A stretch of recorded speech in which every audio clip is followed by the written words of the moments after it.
발전 커플은요, 발기부전과 외도 때문에 관계가 무너진 것처럼 보입니다.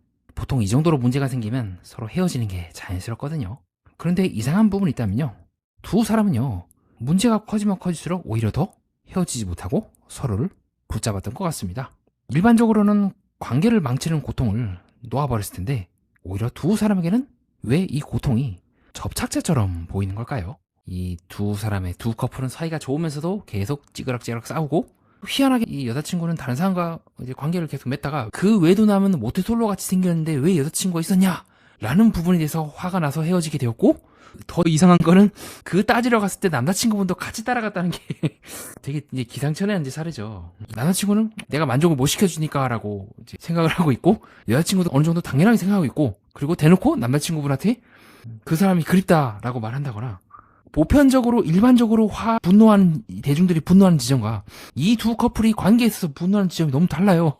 그래서 이 두 사람 관계는 이제 어떻게 이해할 수가 있는가? 또 한편으로는 너무 극단적인 사례라서 정말 이거 연출이 아닌가라고 의심하는 분도 있는데, 우선은 사실이란 전제하에 이제 얘기를 해보겠습니다. 저는 이 두 사람의 커플을 보면서 그런 생각이 든 거예요. 뭐냐면 이 두 사람은 서로가 서로에 대해서 고통받습니다. 뭐 발기부전 문제라든가 뭐 외도 문제라든가 여러 가지 문제가 있죠.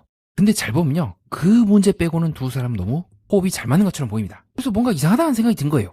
다른 사람들은 그것 때문에 헤어질 수도 있는 문제가 오히려 그 문제 빼고는 관계가 잘 흘러가요. 그것 빼고는 관계가 다 괜찮다면, 뒤집어 말하면 그것이 문제라고 명명을 하게 되고, 발기부전이 문제야, 외도가 문제야, 대신 나머지 것들은 그 덕분에 문제가 아닐 수도 있다는 거죠. 어떻게 보면 두 사람의 고통의 근원이 고통일 수도 있지만요, 그 외에 나머지 삶들에 대해서 문제인 수도 있는 부분을 넘어가게 하는 효과도 있을 것 같아요. 그쪽에 한쪽에 정신이 팔린 나머지 한쪽은 관계가 스무스하게 흘러가는 거죠. 그래서 남자 측에서 플라토닉한 관계라고 얘기할 정도로 잘 굴러가게 하는 역설적인 효과도 있을 수 있다는 겁니다. 두 사람은 고통을 참고 이 관계를 억지로 유지한 것이 아니라 바로 그 해결해야 될 고통이 있고, 그 고통이 해결되지 않는다면 나머지 모든 부분에 있어서는 죽이 잘 맞는다는 겁니다. 그러면 두 사람의 고통이 정말로 고통일까요? 아니면 그 고통 덕분에 유지된 관계는 아닐까요? 그런 측면에서 봤을 때 발기부전은 단순히 관계를 방해한 게 아니라 그것 빼고 나머지 관계를 돌아갈 수 있게 했다는 거예요. 거꾸로 남자가 발기부전이 치유가 돼서 이제 성관계라든가 그런 부분이 문제가 없다 해봅시다. 그러면 데이트를 하거나 그럴 때 또 다른 문제가 발생을 했을 때 더 이상은 이제는 발기부전을 이유로 피할 수 없는 거게 될 겁니다.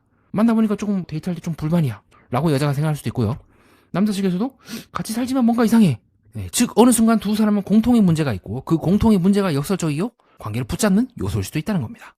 그 지점을 저는 이제 첫날밤이라고 생각합니다. 첫날밤에는요, 아무래도 서로 낯선 남녀가 이제 처음으로 이제 관계를 하려고 하니까 원활하지 않을 수가 있겠죠. 당황했을 수도 있고, 뭐 그날에 이제 좀 힘들 수도 있고, 여러 가지 문제로 인해서. 근데 두 사람은요, 그 사건에 대해서 서로 완전히 다른 의미를 붙이면서 상황이 굉장히 꼬여버렸다고 생각합니다.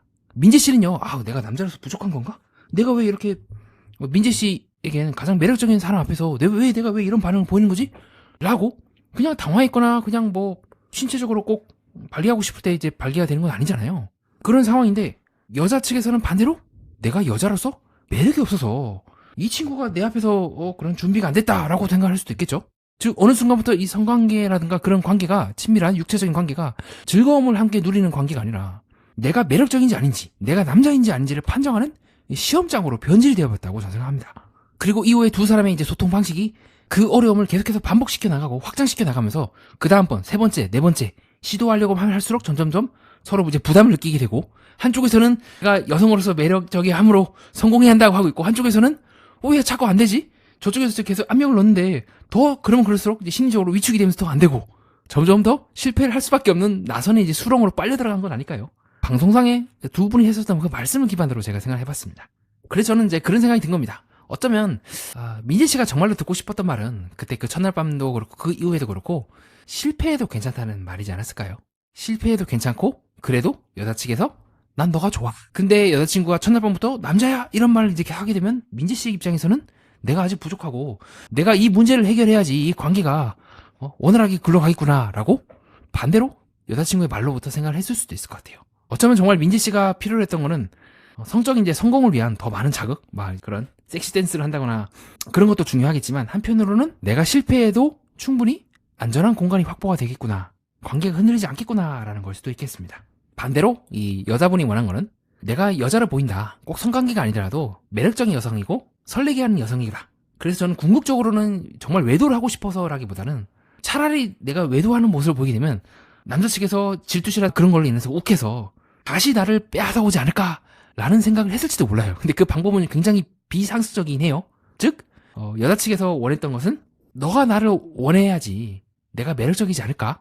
나를 좀 원해줘라는 말일지도 모르겠습니다. 근데 민재 씨가 이제 반응하지 않게 되면서 여자친구는 이제 그걸 단순히 신체 문제라는 거나 좀 이제 첫날밤에 갑자기 이제 관계를 맺으려고 해서 당황했구나. 아니 뭐 상황에 따라서 신체가 반응할 수도 있고 아닐 수도 있지가 아니라 나를 무시한다. 제가 나를 여자를 안 보기 때문에 그런 거라고 상처를 받았고 너가 남자답지 않아서 이렇게 된 거야 라고 이제 역으로 그 책임을 상대방에게 떠넘기게 됨으로써 더 관계가 꼬인 게 아닐까 싶습니다. 반대로 남자 입장에서는 받아치기도 애매하죠. 뭐 신체가 내 맘대로 움직이는 건 아니지만 나의 잘못이라고 생각을 하게 되고 어느 정도 상처받은 자존심을 회복하고 내가 이와 같이 다른 남자들로 나를 원할 만큼 매력적이다라는 거를 보여주려고 했을 수도 있을 것 같습니다. 하지만 저는 외도가 정당화된다고는 보지 않습니다. 다른 사람을 만났다는 말을 들었다고 해서 정말로 육체적 관계를 맺는 것 그리고 감정까지 다 허락받은 것은 아니거든요. 무엇보다 MC들이 지적한 것처럼 그 말을 들었다고 해서 바로 행동으로 옮기는 것도 이상하긴 합니다. 그래서 저는 이 두 사람을 보면서 어쩌면 이 두 사람이 4년이나 첫날 밤부터 지금까지 발기부전과 같은 문제로 인해서 티격태격하면서도 두 사람이 끝까지 간 이유는 서로가 서로에 대해서 사랑하기도 하지만 동시에 서로 다른 죄책감을 각자 누리고 있고 그 죄책감이 이 관계를 이어붙인 건 아닐까요? 민재 씨의 죄책감은 다음과 같습니다. 첫날 밤부터 여자친구에게 상처를 줬고 외도한 거에 대해서 내 책임도 있고 그래서 나로 인해서 여자친구가 무너졌는데 내가 이걸 떠날 수가 있을까? 라는 생각과 동시에 그렇기 때문에 나는 행복한 관계를 누릴 자격이 없는지도 몰라가 계속해서 여자친구와의 행복한 그런 즐거움, 성적 관계를 방해할 수도 있는 거죠. 그래서 되게 역설적인 겁니다. 사랑과 죄책감이 같이 있는 거예요. 떠나면 안 돼. 근데 난 누릴 자격이 없어. 이 모순이 계속해서 민재 씨를 여자친구에게 붙잡게 하는 것 같고 반대로 여자친구분 입장에서는 내가 매력적이지 않아서 제가 발기를 안 한 거야. 그리고 동시에 내가 외도를 할 만큼 상대를 너무 몰아붙였어. 이 두 가지의 감정이 계속해서 왔다 갔다 하면서도 이 죄책감, 이 미안함을 견디기 어려움으로 민재 너가 문제야. 너가 왜 그렇게 약도 제대로 안 먹고 발기부전이 너가 문제야 라고 얘기하고 싶었고 그것이 떠남으로 표현된 건 아닐까. 즉 두 사람은 고통을 견뎠을 뿐만이 아니라 동시에 고통이 서로가 서로를 붙잡고 원동력이지 않을까. 동시에 두 사람은 끝끝내 서로가 서로에 대해서 주고 싶었던 말을 주지 않았습니다. 민재 씨 같은 경우는 이제 나를 용서하고 나를 남자로 좀 봐달라. 반대로 여자친구분도 어느 정도 본인의 지분이 있을 수 있음에도 불구하고 너가 문제이기 때문에 그렇게 한 거야. 이 문제에 대해서 끝까지 인정을 해줘. 하지만 그것을 인정하게 된 순간 여자친구분은 모순에 빠지는 거죠. 도저히 이걸로만으로는 해결이 안 되는 외도라는 문제가 어떤 식으로든 설명이 안 되니까요. 그래서 각자의 모순이 서로를 묻고 관계를 계속해서 유지시켜 나가는 원동력이라고 보고 있습니다. 그래서 저는 다음과 같은 생각이 든 겁니다. 정말 발기부전이나 외도가 이 관계의 장애물이었을까요? 아니면 이 관계를 서로 이어주는 접착제였을까요? 두 사람이 관계를 유지한 것은 이 문제를 해결하기 위해서입니다. 근데 문제가 해결된 순간 두 사람 사이를 엮는 공동과제가 사라지는 셈입니다. 발기부전이 없어져서 두 사람이 이제 성적으로 즐거움 누린다 해봅시다. 그러면 아까 설명드렸던 것처럼 그 외에 나머지 부분에서 조금씩 문제가 보이지 않을까요? 역설적으로 두 사람이 함께 춤을 추고 데이트에서 호흡을 맞췄던 이유는 어떤 특정한 부분이 명백한 문제가 있기 때문에 그 문제를 제외하고는 서로 좋게 해결하려고 했고 그것이 더 관계를 스무스하게 만든 건 아닐까요? 즉 문제가 없는 상태에서도 서로를 계속해서 선택하고 이어나갈 수 있을까? 두 사람은 질문을 받게 될 것 같습니다. 동시에 그런 측면에서 봤을 때 저는 두 사람이 관계에 대한 정의가 어쩌면 처음부터 달랐던 것은 아닐까. 민재 씨는 순수한 관계라는 게 마음이 통하면 되고 여자친구가 다른 사람과 뭐 관계를 해도 나에 대한 마음이 변하지 않으면 난 괜찮아. 정신적인 유대가 중요해라고 한다면 여자친구는 아니야. 정신적인 것과 육체적인 게 함께 완성이 되어야 돼. 다른 사람 만나더라도 모든 사실이 투명하게 공개가 돼야 돼. 숨김이 없어야 돼 라고 순수함을 다르게 정의를 했던 것 같아요. 민재 씨는 말하지 않아도 서로를 이해하면 그만이지 라고 생각을 했단 말이죠. 그렇기 때문에 민재 씨가 그냥 이제 욱해서 한 말이고 한 거지만 외도를 허락했다는 것도 같은 관점에서 볼 수 있을 것 같습니다. 성적인 욕구는 다른 곳에서 해결해야 돼. 근데 마음만은 내게 있어야 돼. 그래서 이 여자친구분의 외도의 이 관계가 2달이나 유지가 되고 그리고 동시에 민재 씨가 놓친 부분이 그거죠. 외도라가는 관계를 맺게 되는 순간 여자친구는 나는 되게 그 사람에게 만족했다. 좋아했다. 라고 할 만큼 정신적인 순수함도 같이 무너졌던 거고 육체적인 순수함과 정신적인 순수함은 어쩌면 떼어놓기가 힘든 걸 수도 있지 않을까. 그것이 민재 씨가 놓쳤던 부분인 것 같고 동시에 여자친구 입장에서도 민재의 말이 이상하게 들렸을 수도 있을 것 같습니다. 나를 좋아한다는데 성적으로 원하지 않는다는 걸. 이게 무슨 말도 안 되는 소리야. 네, 여자친구분의 순수함이나 사랑의 관점에는 맞지 않았던 거죠. 그렇기 때문에 두 사람 모두 이 관계가 순수하게 되길 바랬지만 동시에 서로가 서로에 대해서 불완전하다고 느낀 지점일 것 같습니다. 그렇게 저는 두 사람이 끝끝내 서로에 대해서 집요하게 4년 동안 놓지 못했던 것은 바로 그 순수함, 관계의 초기에, 그리고 이제 썸을 타면서 연애까지 가면서 자신들이 순수하고 투명하게 사랑했다고 믿었던 그 기억을 놓지 못했던 건 아닐까요? 그리고 그 기억을 지키기 위해서 각자 너무도 많은 것들을 서로 포기했습니다. 그래서 두 사람이 서로 상처를 입으면서도 떠나지 못한 지점이 바로 그 기억 때문이고, 동시에 바로 그 기억 때문에 관계는 점점 원래의 모습에서 뒤틀려졌던 것 같습니다. 두 사람은요, 문제를 해결하기 위해서 관계를 유지한 것이 아니라 해결되지 않은 문제가 있었기 때문에 관계가 유지되었다고 보고 있습니다. 사람의 관계는 가끔 이상한 일이 생깁니다. 두 사람을 힘들게 하는 문제가 분명히 있는데 바로 그 문제 때문에 두 사람이 계속 만나기도 합니다.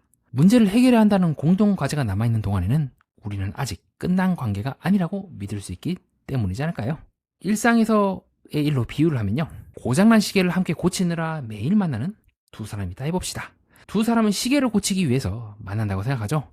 그런데 정작 시계가 고쳐진 순간에는 이제는 고쳐진 후에도 서로 만나고 싶은지를 확인하게 됩니다. 저는 민재와 하진 씨도 마찬가지 관계였다고 봅니다. 두 사람에게 발기부전과 외교는 관계를 방해한 문제였지만 동시에 아직 이 관계에서 해야 할 일이 남아있다는 증거이기도 했습니다. 그렇게 어떤 관계를 볼 때는요, 무엇이 두 사람을 힘들게 하는지만이 아니라 그 문제가 사라지면 두 사람에게 무엇이 남는지도 함께 봐야 하는 것 같습니다. 어쩌면 두 사람은 해결되지 않은 문제가 있었기 때문에 관계를 유지할 수 있었던 건 아닐까요? 끝까지 봐주신 여러분 고생 많으셨습니다. 다음 영상도 더 몰입도 있게 준비해 오겠습니다. 이상 연애 프로그램과 인간의 마음, 그리고 세계의 또 다른 면을 여러분과 함께 구조로 탐구해보고 싶은 매니아와 뜻깊은 시간을 보냈습니다.